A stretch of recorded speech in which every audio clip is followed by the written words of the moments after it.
we now have the recording in progress.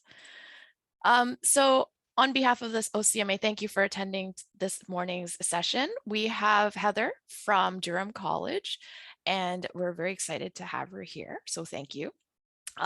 Just a reminder, today is the last day of the conference. And so if you complete those 5 sessions, then you are eligible for the conference badge. So just to make sure that we have all that in the attendance, make sure your full name is showing up on your Zoom account so that we can record that information. Just some housekeeping rules. Heather is welcoming questions as they come, so she will address them in real time, but please stay muted and have your video off for the session. You can type your question in the chat, or if you'd like to use your mic and video, please use the raise hand button, and then Heather will address you when she's ready.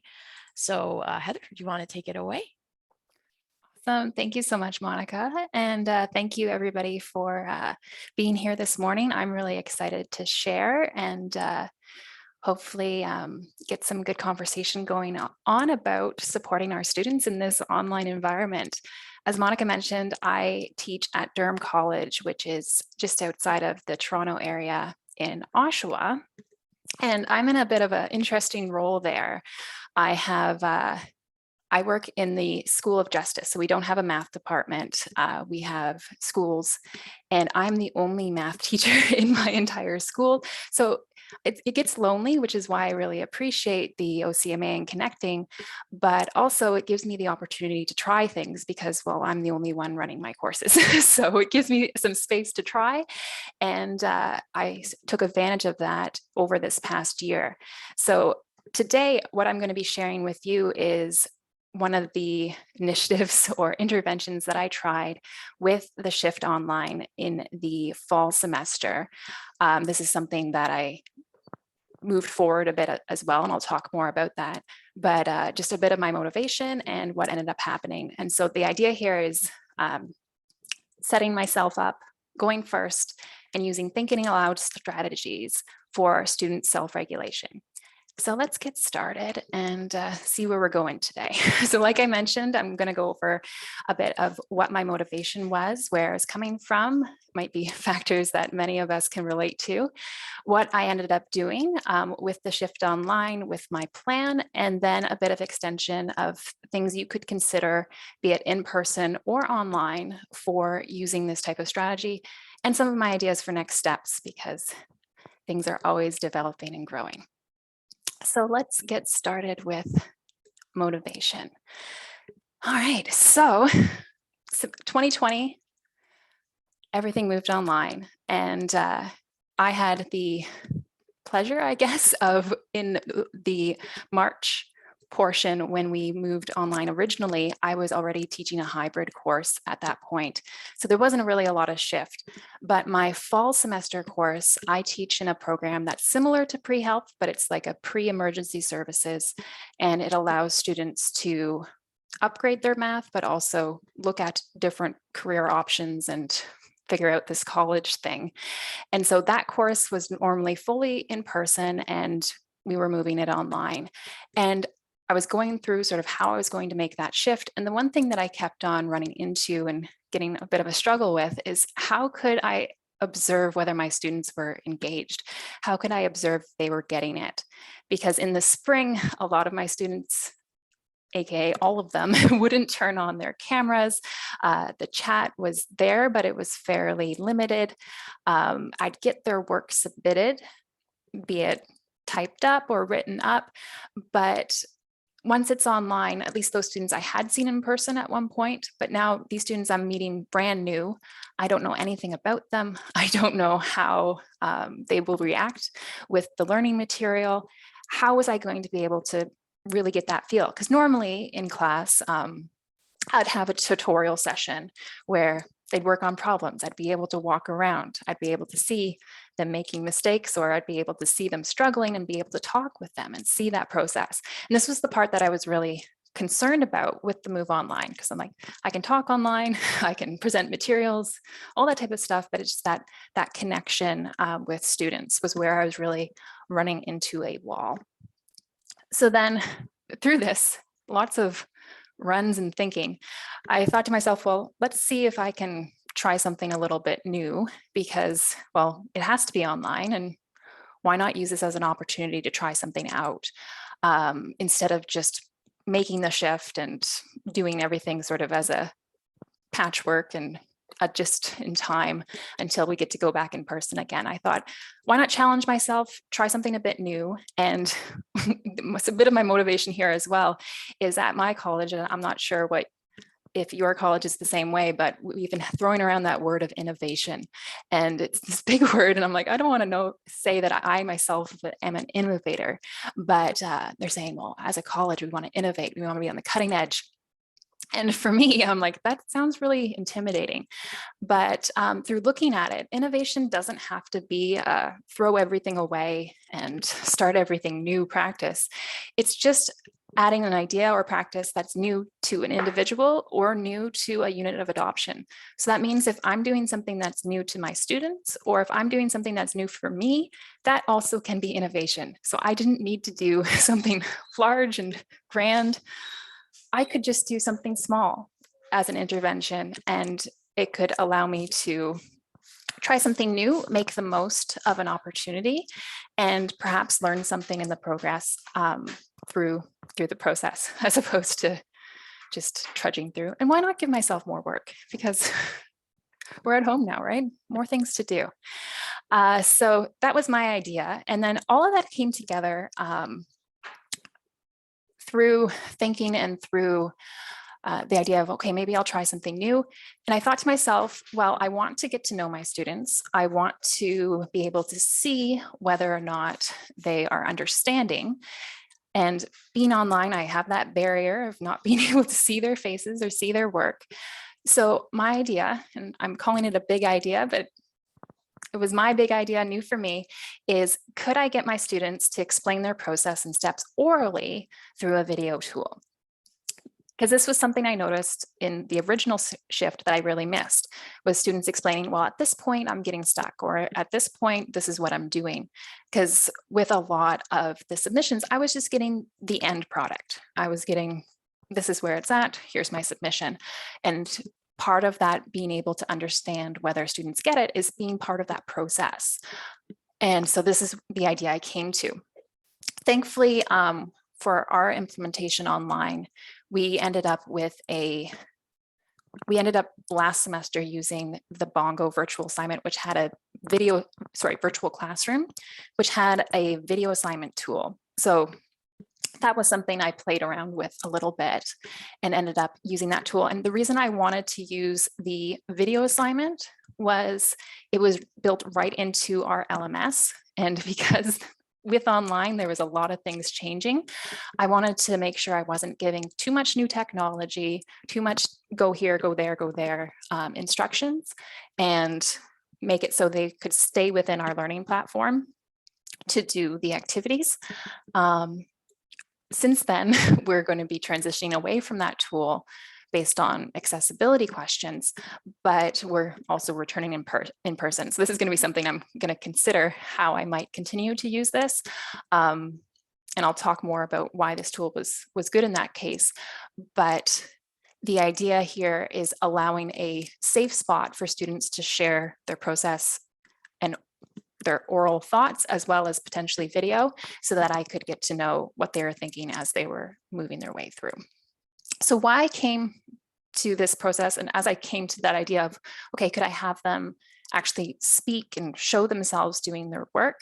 I did a bit of research, looked at some papers and found my way through. And what I ended up finding was a couple studies where Think Aloud processes were used as interventions in different situations. So this quote here is from a study done in 2016 where they used Think Alouds with at-risk middle school students. And there wasn't a lot of post-secondary applications, but middle school sort of is the level of math that is being taught in my my course. So I thought it had a good alignment there. And what you'll notice here, it mentions, so metacognition and metacognitive strategies, such as Think Aloud, offer students self-awareness as well as a pathway to greater fluency. So this self-awareness can lead students to have the ability to standardize their dedication to the learning task, their disposition towards the learning task, and regulation of the time and attention needed for that specific learning task. So why with Think Aloud, it's not just being able to hear and see the process. Really, the other thing that I was considering is how could I actually support my students in their critical thinking and also deepening that learning process. So notice here with Thinking Aloud and adding in that self-awareness for students, having them verbalize the process. I like that how it mentions that standardizes their dedication as well as their disposition. So it's giving them a pathway to follow, just like how with math, we show processes, we show algorithms, we show methodologies. And that's why with some students, it could be nice. Well, math, I always know what to do. But sometimes with word problems, it's like, well, now I don't know what to do. So giving them a process for learning hard things, how to talk themselves through when they meet mistakes or meet problems, is like learning how to do a type of math skill, adding another algorithm, another process to their skill set is the idea here. And that idea of metacognition, or being able to think about their own thinking, is something that doesn't always show up maybe in math class, but is something that I've been trying to weave into my classroom as well, is getting students to have a bit more of that reflective practice. So I'm not just doing math, I'm not just calculating things, giving you the answer, but also thinking about, what am I actually doing here? Do I understand this step? If something were to change, could I still get to an answer? And that focus on critical thinking has been a large shift as well in with our course development and setting up our learning outcomes. So I wanted to think about thinking a little bit as well, and found some research that backed it up. But a lot of the studies I found talked about doing these type of interventions in person. And so I figured, well, let's see what happens if we do this online. So what I ended up doing, that's my reasoning and how I got there, is I ended up using the Think Aloud idea as part of my weekly in process. So in my course, I have a weekly rubric that I mark students on. It's sort of like professionalism, sort of like in process. And I use this to help both students and myself get early indications of, well, how they're doing as a student engaging in the process. It's a great spot for formative feedback. For that in process, I give them credit for showing up. And if they aren't able to showing up, being a professional and letting people know, following up with recordings and such, for also doing activities. So I do exit questions, entry questions, these activities, which I'll talk about in a second. And then also I have them do homework quizzes. So those are right within the LMS, and they get marks for their homework, but they get in process for trying their homework early. So not just leaving it to the due date, but trying it before a tutorial so they can come prepared with questions. And then also just participation in general. Have you done something in the course? Have you talked to somebody? Have you answered a question? And using that weekly rubric allows me to see quickly after week 1, after week 2, what students are engaged and what students aren't engaged. And it gives some great talking points right away of, hey, I noticed you aren't engaging. Here are some ways that you can get involved, get practicing. So I added these to the weekly in process as one of the learning items I'm looking for them to complete on a weekly basis. And how that would work is this course is set up as a 2-1 split. So I have a 2-hour, that's normally the lesson where we go through questions, I introduce topics and go through general examples to get all of the material out there. And then the 1-hour section is normally a tutorial where I bring in now application questions. And when we are in person, I'd have students go out into groups and work through application problems in the classroom. So this is where I sort of shifted this to using the video tool and the Think Aloud. So during the tutorial, what I'd do is I would take a practical problem and I would model that think aloud process working through the problem. So instead of just the regular sort of teacher style, here's this, these are the things we can consider, I would model for the class how I would think through a question like this. So I'd literally stream of conscious my thoughts as I look at this question. So I'd read a question out and think to myself, and not think to myself, I'd think aloud. Okay, well, with this question, I'm reading it through and I notice that I'm looking for this unknown number. Well, what do I know about that unknown number? Did I see that before in the question? So literally just anything that I'm thinking while I'm looking at the question, I would verbalize for students. And we'd work through together. I still would get their input. I'm like, at this point, I'm not quite sure what to do. What might be my next step? And so I'd get them thinking with me, but at every point, I'd think through a problem similar to what they're going to be seeing for their own problem set for that day. And as I'm doing that, I'd also write out on the screen sort of the results. So they're getting an oral and a visual walkthrough of a problem broken down with steps with a guiding setup. After we went through an example and I modeled that process, I'd send students out into breakout groups. So randomly generated, they'd end up in a group and they'd get a choice. So I'd have a pre-prepared list of questions, and as a group, they can choose a question from that list to work from. Not all the groups would always choose the easiest one, but sometimes they would, and that was okay. It gave them a list to work from. I always told them in their groups that if they didn't want to submit their work with the question the group did, they could always choose any of the other ones there. And it just gave them a bit of agency with, I'm not only being assigned a question, I have some options. So in the group, they would work through the problem. So this was a great way for them to practice using their communication skills and asking each other, like we did in the walkthrough, how do I know what to do with this question? How am I going to find my answer? And in those breakout rooms as well, I'd have on the screen, or I'd have included in the slides for that section, the general process questions I'm looking for, like a reminder of, well, what do we know? What are we looking for? Do I have any formulas or conversion factors that can help me? Like those type of guiding questions would be included as they are working in their breakout rooms to sort of help them through the process. I'd drop in as well. And it was really great to see. This was something that I was glad I did during tutorial, because in class, not a lot of my students would use their microphone. A lot of them would end up just using chat. And so I never heard any of their voices at first, but in the breakout room, they'd turn on their mic, they'd talk amongst each other. It was a smaller space, and some of them even turned on their cameras with each other. So it did give them an opportunity to have that learner-learner interaction, which is important online for engagement as well. So they worked through together in the breakout room a question. And I told them before I sent them out, like, make sure as a team, just modeling being in a small group, make sure that everybody understands where things are coming from. So don't just somebody work through the question and share it, because you're going to need to explain what's happening here. So if you have questions now, here's the good time to ask them to make it clear that you could do the same thing. And so once the tutorial was done, I had the video assignment available, but I gave them 5 days to submit their own individual submission of themselves working through the problem. So they could use the one that they did in groups, or they could choose another one from the list. They had an option there.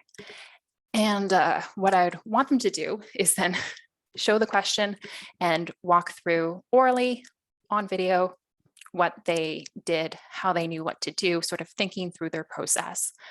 I set up the video assignment in such a way that they could do retakes. So I found the first week I made the mistake and didn't let them do retakes, and a lot of them that really stressed them out. So I changed it so that they could retake. And what that meant is they could do a practice run, they can try it again, and they can, because it was going to be posted in a spot where other students could see, I wanted to make sure that they could feel confident submitting it to others. I had some students that were really nervous about having their face be on camera. And so for all the students, I told them, If you want to just do like a screen capture or you talking over it, I'm okay with that as well.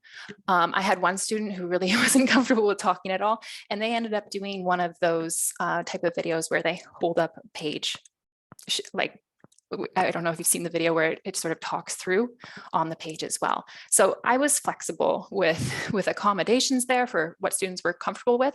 But the idea is I wanted them to be able to sort of step through that process, not just mathematically, but also with what they were thinking and what was happening at each stage. And so after they did their submission, with the tool that I was using, there was a space for peer evaluation. So it would automatically assign other peers that had completed the activity. It would show them their video and give them a spot to review. So they could add comments and it would show where on the video there were comments. And then they would also, I included a rubric. So on that rubric, just looking for things like, was it done accurately? Was it clear in the communication? And did they include all of our problem solving steps that we'd set through? And what was nice with that formative feedback is the peers would give some really great constructive criticism or also just encouragement. Getting that from the peers was great to see. It allowed students to get used to formulating a response to something, but also seeing what areas they could be graded on. And then I would also mark the students on that formative feedback rubric to give them some feedback on how things were going with this type of activity. But as long as they submitted their video assignment, they got perfect for that in process part. So it gave them a low risk way to try something out and get some feedback without having to worry about it. Oh, if I mess up, it's gonna ruin my mark for everything else. No, it just gave me a spot to give them that feedback. Because I ended up using this idea of a think aloud with oral or video as part of my summative assessment. So for their show their work portion of the test, for the longer answer question, I'd have them include doing a video or audio walkthrough with that. So every week they were practicing, they got early feedback, and then on the test, they were able to use that feedback for their testing portion.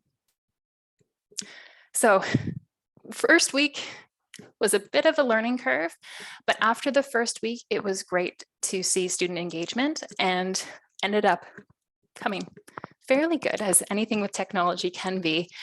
We got into a good routine and got some really great video responses and thoughts as the semester went on. So what ended up happening? My results. And this is something that I'm hoping to do a little bit more work with.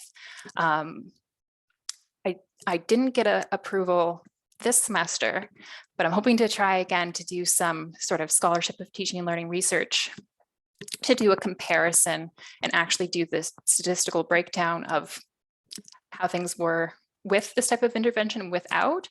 But just anecdotally and looking at what happened, some of the things that came from doing this style of activity was great. So one of the things that I really enjoyed seeing was the student creativity. Creativity is one of those buzzwords right now as well, but by giving them a spot to express their thoughts and express their work, it allowed students to showcase their different ways of approaching a question. Just from color choices that they used, some students would use props, some students used pets as interactive in their video. I had some students who included memes and did like TikTok style videos. I had some students who had posters and walked their way through. It was really interesting to see when I sort of left it open how they wanted to put together their video, just as long as it talked through a problem. It really gave a chance for students to express themselves. And because there was that peer feedback, other students got to see other students' ways of thinking and creative expressions as well. And I found that as the semester went on, they would start incorporating different ideas they'd seen from other students as well to add some interest or ideas to their own video. The other thing that was really exciting to see was the student confidence. So I mentioned that I allowed students to do retakes, but I found as the semester went on, a lot of students would actually just do one take and they would talk through their mistakes. So if something went wrong or if they're like, oops, I didn't mean to do that, they got used to problem solving live orally, walking through what they were doing. And also just the general confidence with being able to approach word problems. Word problems are something that lots of students, they're like, oh, I don't want to do word problems. But because we talked through it a lot and we worked through different ways of seeing, they got to see how peers approached a question and see a couple different ways of how to think through or those thoughts. I found that students, when they got to word problems on the test, I got a larger, not that they were all right, but a larger amount of students would attempt their word problem questions. So what that meant for me is I'd see at least where they're coming from instead of it just leaving it blank. And also when I was marking those type of questions, the process was a lot more clear. Instead of just sometimes having numbers be all over the page, they were following sort of that think through, almost like a lab style process, but they communicated to me what they were thinking as they were walking through. And what's great there is I get to see students developing in their learning and their thinking skills. And also it's a way for me to know the students and know that it's their work, which helped for making sure that, oh, this is that student with concerns I had with students bringing in other people to do their math work. So I got to build that relationship and see, yes, this is them. Communication was a big thing as well. My program, one of the common places where students are going is into the paramedic program, but also into healthcare in general. And one of their global rating scale factors is communication. So being able to communicate to patients, but also to their team, their decision-making, and being able to clearly outline what they're doing, why they're doing it. And so by giving students the opportunity to practice that weekly, I saw their ability to speak, even if it's on camera. First couple of weeks, they were sort of, oh, I'm on camera, this is a bit nervous. As the weeks went on, it became more regular and they learned to be both that confidence point, but also I would model math language. And so the language used in their videos, they would be able to speak more clearly, but also use those math words as they were walking through, use the communication, use the vocabulary that we were working from. For math skills in general, this is something I need to delve a bit more into the numbers. The nice thing is using this strategy, my testing ended up looking very similar. My averages were exactly the same from in person to online. And I think by having that engagement and me allowing to sort of get to know my students and their type of work, when seeing their work shown and having them talk through, I was able to make sure, well, students are doing their own work there and keep that consistency.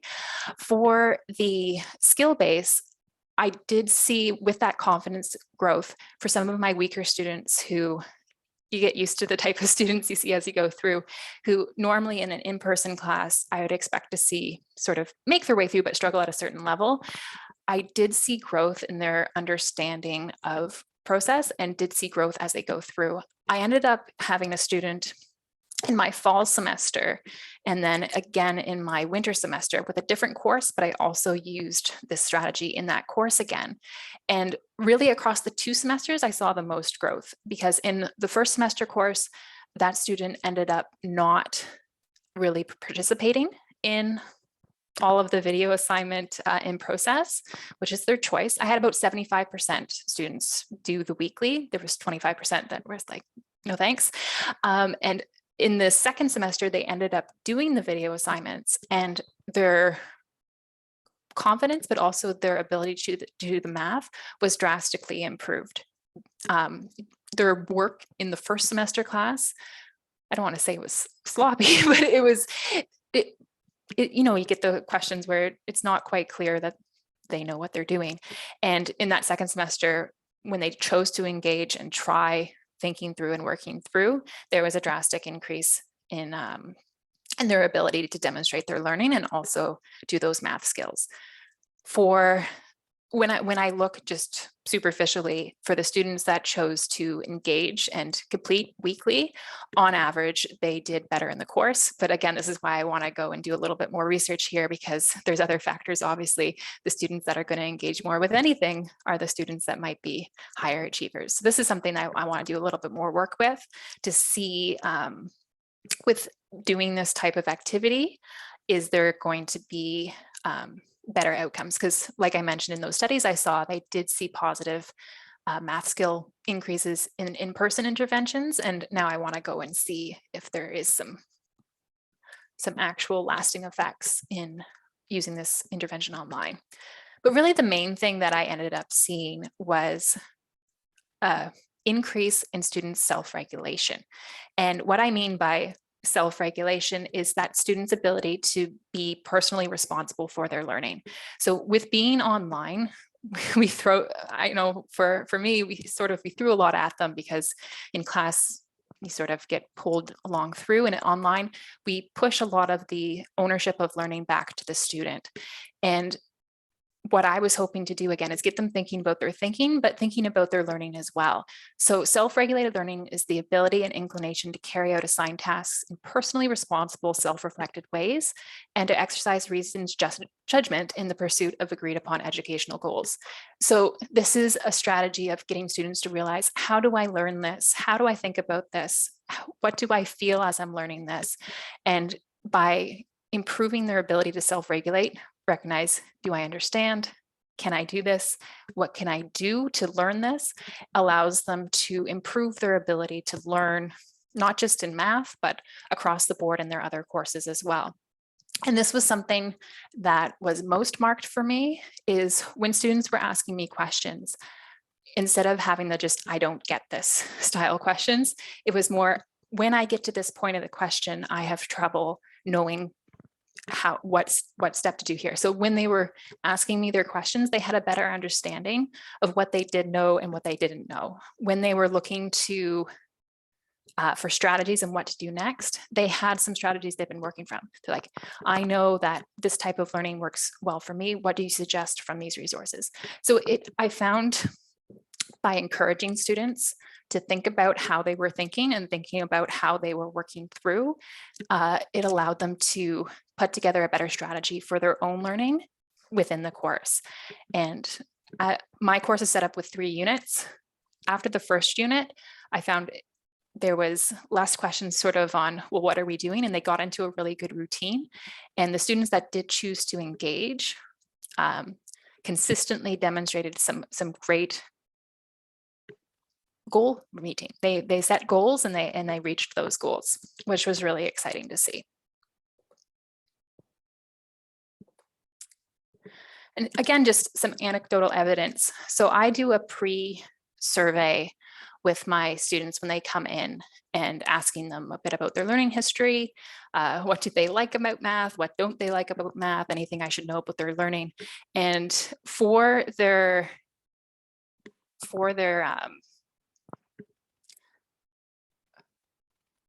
what they like about math, what they don't like math. And for this course, I end up getting a lot of students that don't like math. They're like, oh, I didn't know I had to do math to get into emergency services, and I've never been good at it.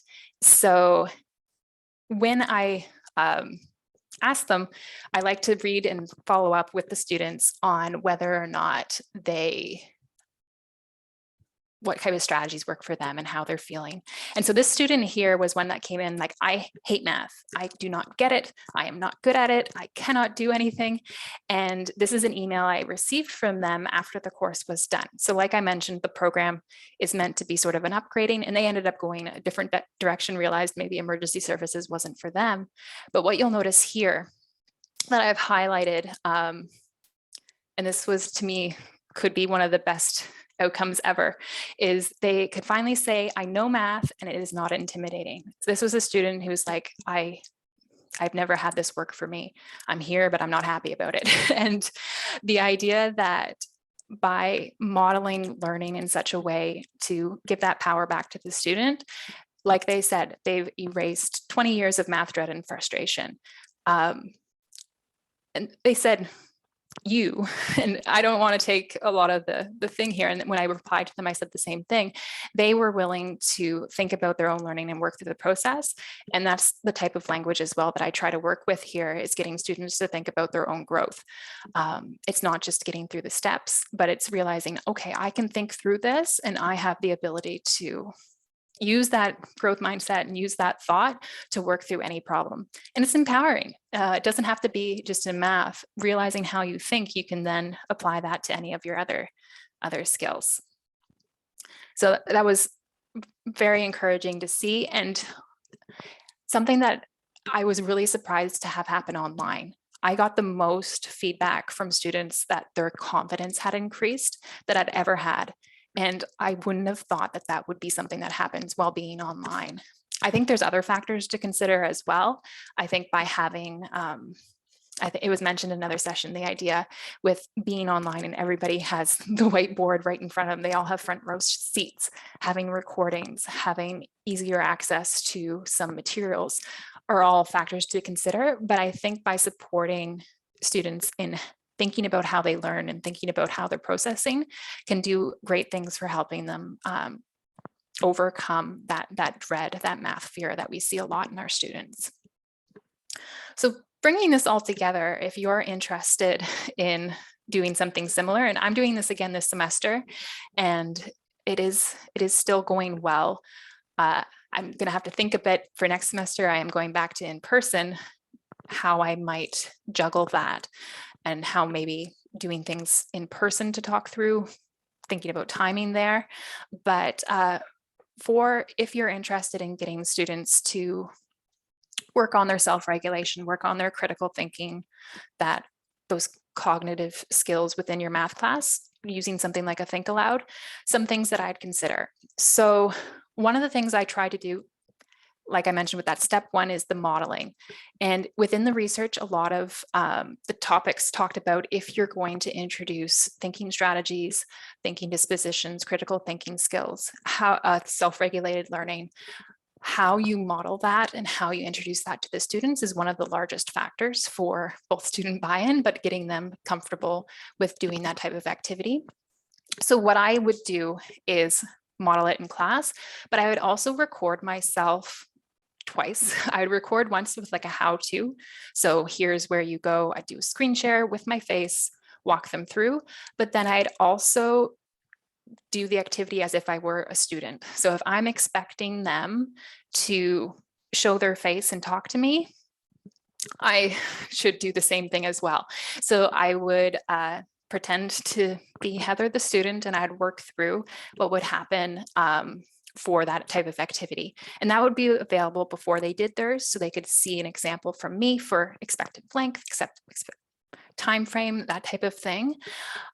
One thing that I was a bit of a stretch, but I made a rule for myself, is that I would only do one take. So I would do the recording, I'd only do one take, and any mistakes that were in there, I would keep.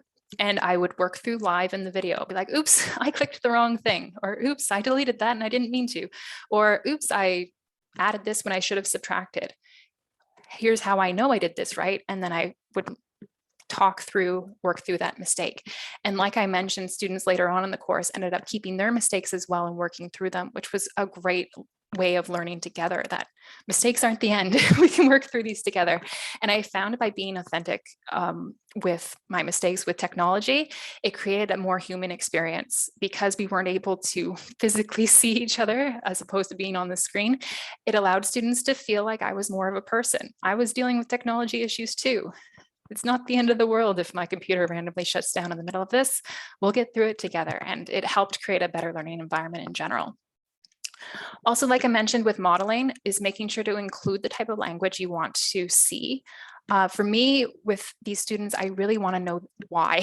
Why are you doing this? Instead of just, I now divided by 2, and then I added 6, and then I moved to this term. Having them include the why. So I know that I can add on both sides to keep my equation balanced. So adding in that language, using reasoning words. So if I see a term that looks like this, I know that, or because this value is negative, I'm going to, or so since I see this, now I can do that. So adding in that reasoning while I'm teaching, while I'm doing tutorials. So they see that language and they know it's not just do this, do this, do this.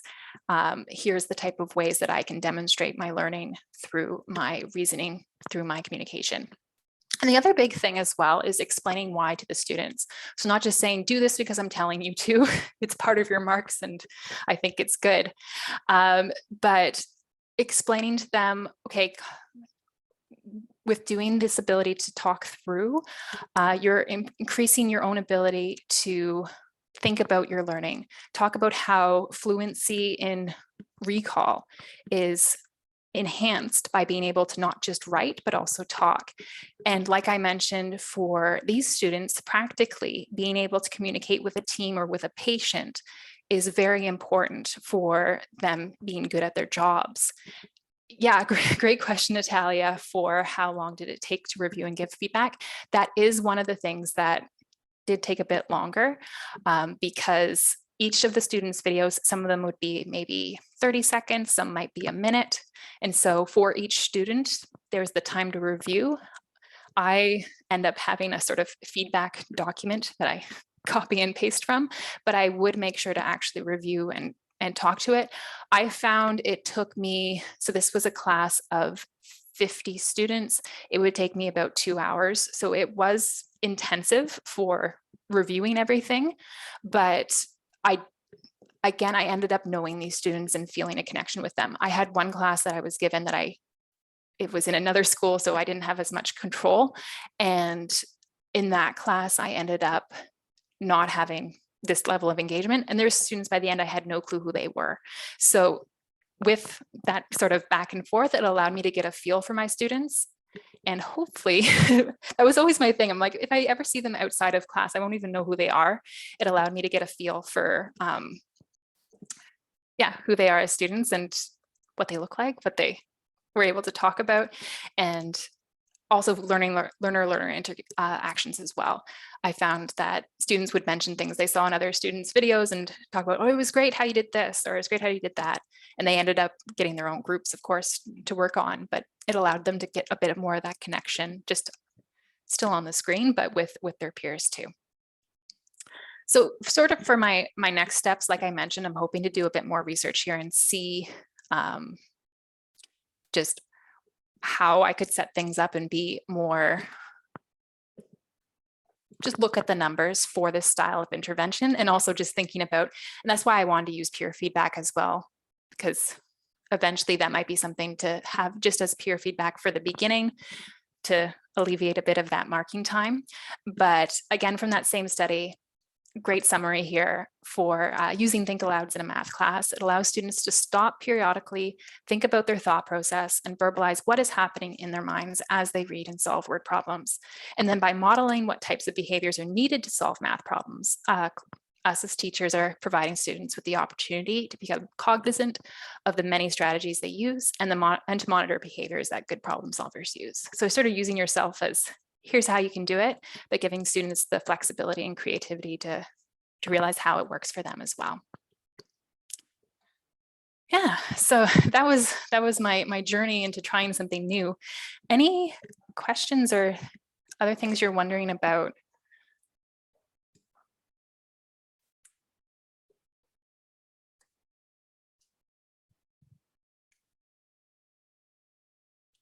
It was a lot of fun. It was a lot of work.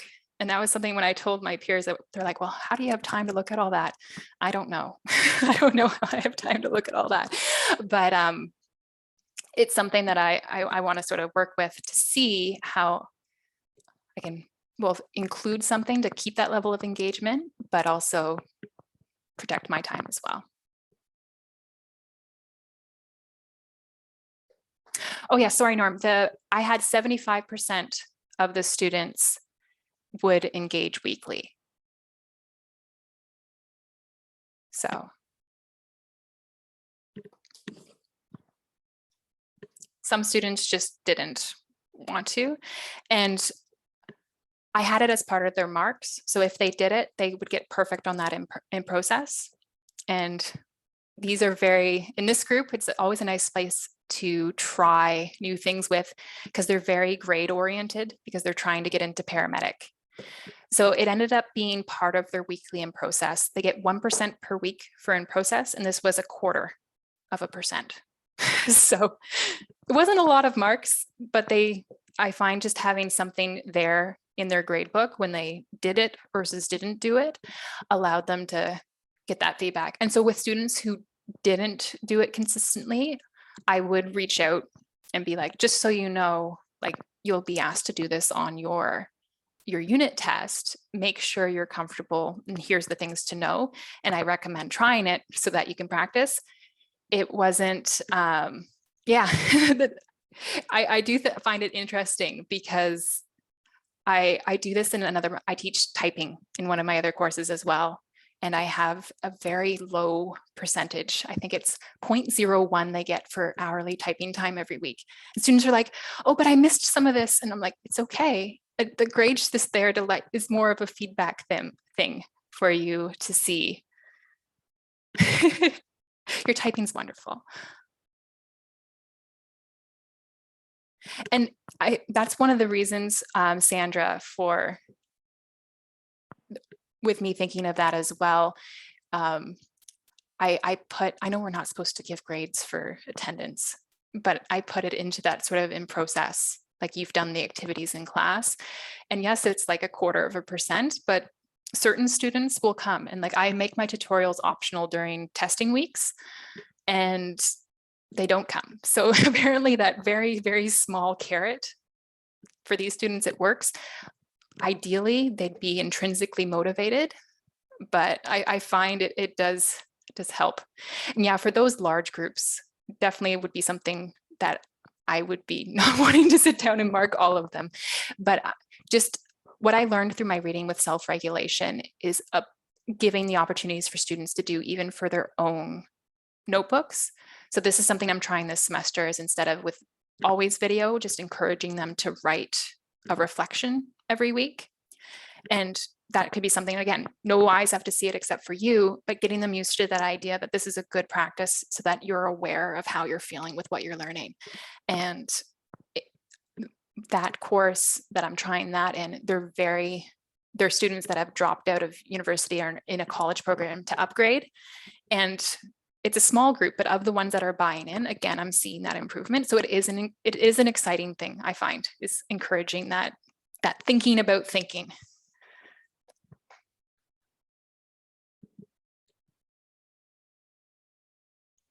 Thank you. Yeah, for me, it was surprised. Like I hadn't thought about it. And that's why I'm really thankful for this forced shift, is because it sort of forced me to step back and take a look of like, what could I do here? And I had never thought about think alouds, but I remember in driving school once having to do a stream of consciousness of what I was doing and how that helped me realize. And I'm like, oh, that makes sense. I can think about what I'm thinking about here, and glad to share.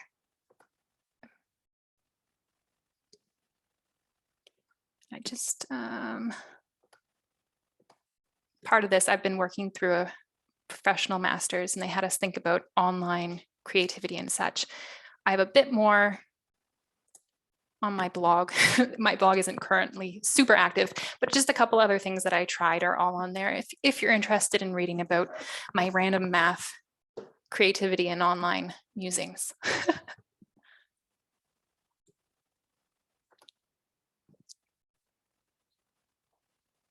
Yeah, Terrace.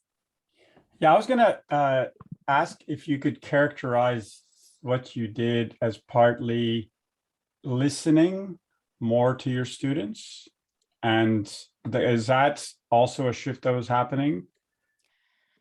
Yeah, that's one thing that I've been thinking a lot more of, like the student voice in the classroom. So yes, I was modeling, but also previous iterations when I was teaching students be like, well, why do I have to do it this way? Or what about me doing it that way?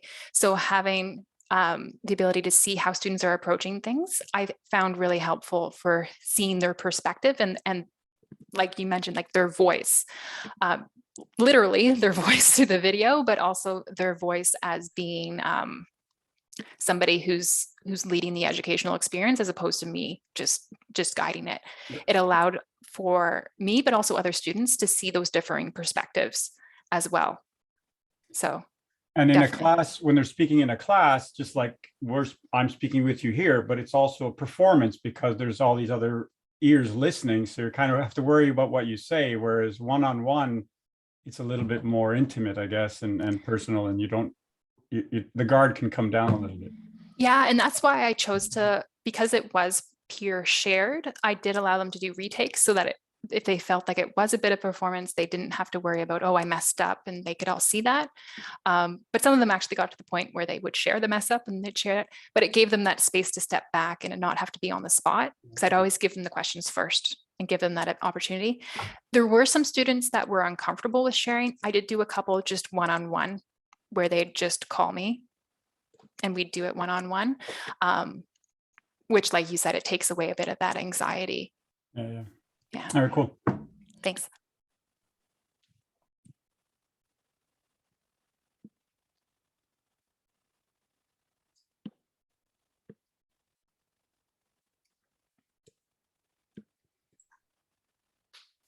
That was a great talk, Heather. Thank you for that. I think everyone really enjoyed it.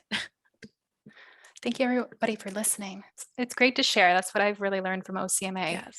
Things that I hadn't thought about, and just seeing that and be like, oh, that's great. So Yeah. And it's good that, like you said, the pandemic has really has kind of forced us to try new things. And I'm sad to say that if the pandemic hadn't happened, I think a lot of us would still be sitting on these and they'd be on the back burner, like, oh, maybe next semester I'll work on it. Maybe next semester. So yeah.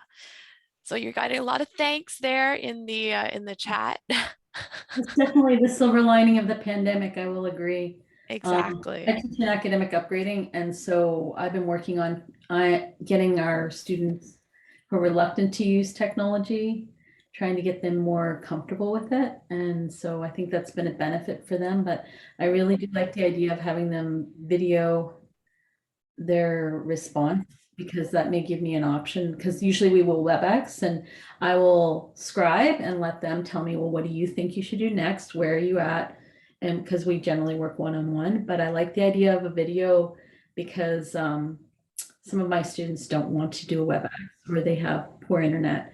So if they did a video on their phone for me, they can send it in and then we can kind of respond back in kind. And then that way they may feel more comfortable and feel more of that connection, because that is the engagement part is what's missing now in academic upgrading.